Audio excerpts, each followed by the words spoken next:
بسم الله الرحمن الرحیم. د پښتو ژبې او ادبیاتو څانګې درنو محصلینو او ګرانو مینوالو، د پښتو حماسي ادبیاتو اړوند شپږم درس ته مو هرکلی کوم. زموږ د نن ورځې درس د فتح خان په حماسه باندې دی. د دې حماسې موخې دي: د فتح خان حماسې پیژندنه، د حماسې د عامو ځانګړنو پیژندل، د حماسې د خاصو یعنی پښتني ځانګړنو پیژندل او تحلیل، د تاریخي او فولکلوري اړخونو پیژندلې، او دغه راز د کرمي رول او د حماسې تراژیدیک پای ارزول. د فتح خان حماسې پیژندنه. د فتح خان او رابعه نکل د پښتو شفاهي ادب له مهمو حماسو څخه دی. د قهرمان ژوند له زوکړې تر مرګ بیانوي، د میړانې جګړې او قربانۍ داستان دی، د فولکلوري ادب او تاریخي روایت ترمنځ ګډ حالت بیانوي. د فتح خان حماسه په پښتو ادب کې یوه لرغونې حماسه ده چې ډېر ګڼ اړخونه لري، او په دغه راز د حماسو یوه بله ځانګړنه چې هغه اوږده سفرونه دي په دغې حماسه کې جای په جای سوي دي. د دې ترڅنګ له تاریخي روایاتو یا له تاریخي شواهدو سره او یا هم له لیکلي تاریخ سره ټینګ تړاو لري چې په هغې کې د مغولو د زمانې پاچاهي ده او په هغې کې د شمس الدین الکرت یادونه سوې ده. د دې حماسې عامې ځانګړنې دي: د قهرمان بشپړ ژوند بیانوي یعنی د فتح خان، د فرعي کرکټرونو شتون لکه رابعه، کرمی، پردیل خان، شمس الدین او پاچا او نور.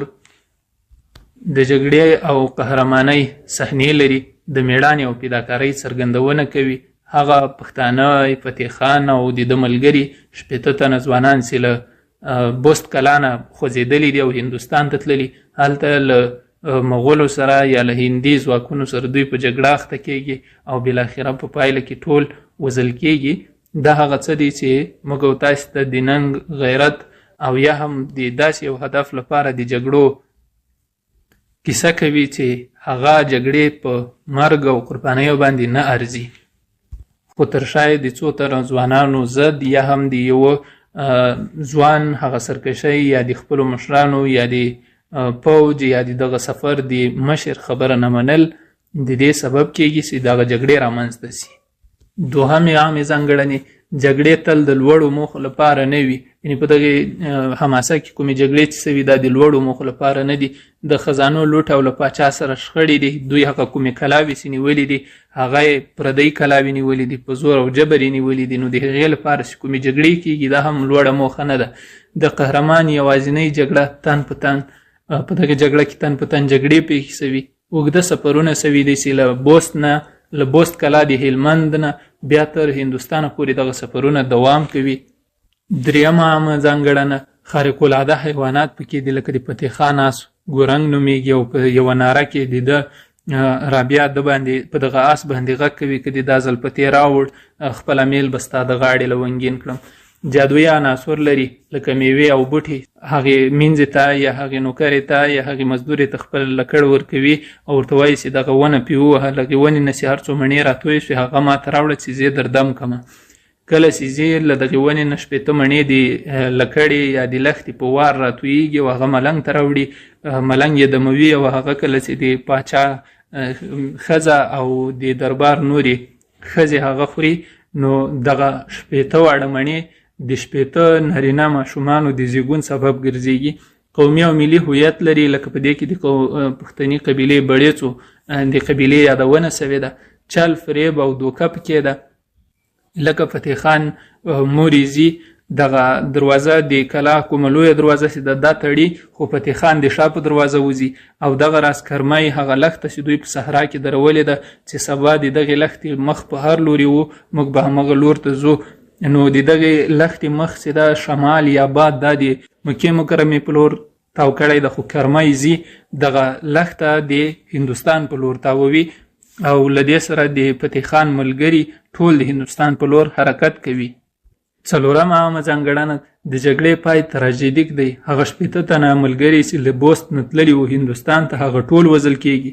د قهرمان او ملګرو مرګ: د قهرمان چې هغه فتح خان ده او د ده پاتې 950 تنه ملګري دي دا ټول وژل کېږي.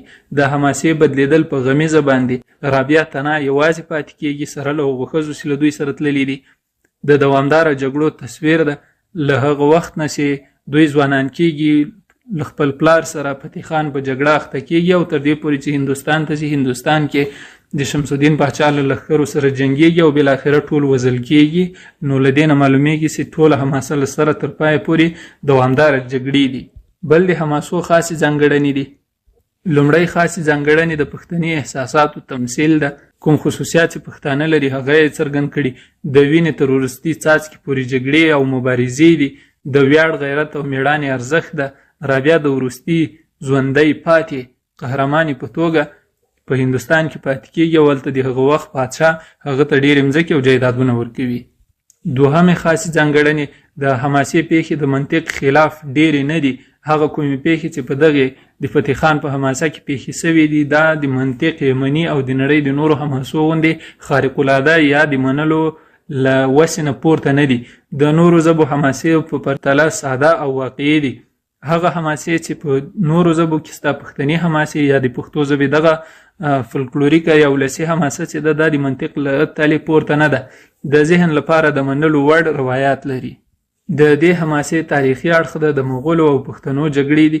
د شمس الدین کورت احتمالي تاریخي شخصیت ده. د سیستان، هرات او بست پیښې دي. فلکلور او تاریخ ګډ سوی ده. په دغې حماسه کې تاریخي اړخ څخه موخه دا ده چې دا د 650 شاوخوا کلونو پورې اړه لري چې په دغه زمانه کې د موږ په دې چاپیرو علاقو کې د شمس الدین پاچا پادشاهي وه او شواهد داسې وایي چې ممکن دغه پیښې په همدغه زمانه یا د تاریخ په دغو کلونو کې رامنځته سوي وي. په دغې حماسه کې د کرمي رول د ټولو ستونزو اصلي عامل کرمای ده.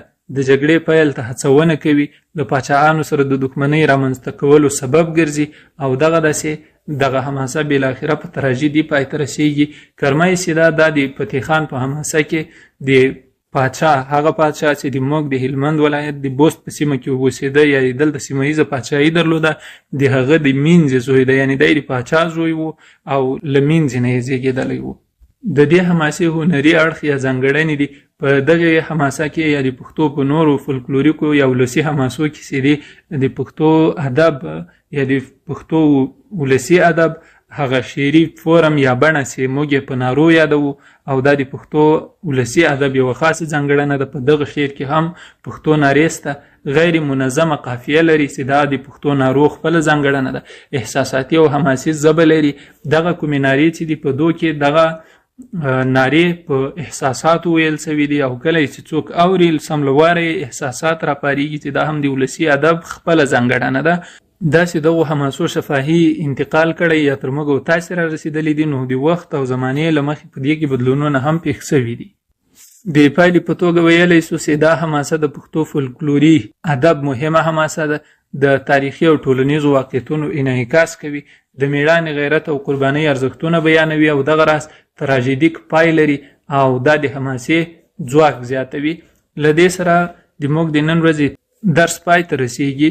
خو دا یوه خبره باید هیره نه کړو، که چیرې د موږ لیکوال غواړي چې حماسې وپنځوي نو د دې موخه دا نه ده چې هره حماسه باید په تراژیدۍ پای ته ورسیږي، ځکه په عام ډول سره حماسې د همدې لپاره پنځول کیږي چې هغه کومه تراژیدي یا کوم غم چې پېښ سوی ده د هغې لمنه ورټوله کړي او له منځه یې ویسي. بالاخره د دغې تراژیدۍ په وړاندې چې کومې مبارزې کیږي هغه حماسې دي او دغه حماسې باید بیرته د خوشحالۍ یا د حماسیت باندې پای ته ورسیږي، نه داسې په تراژیدۍ پای ته ورسیږي.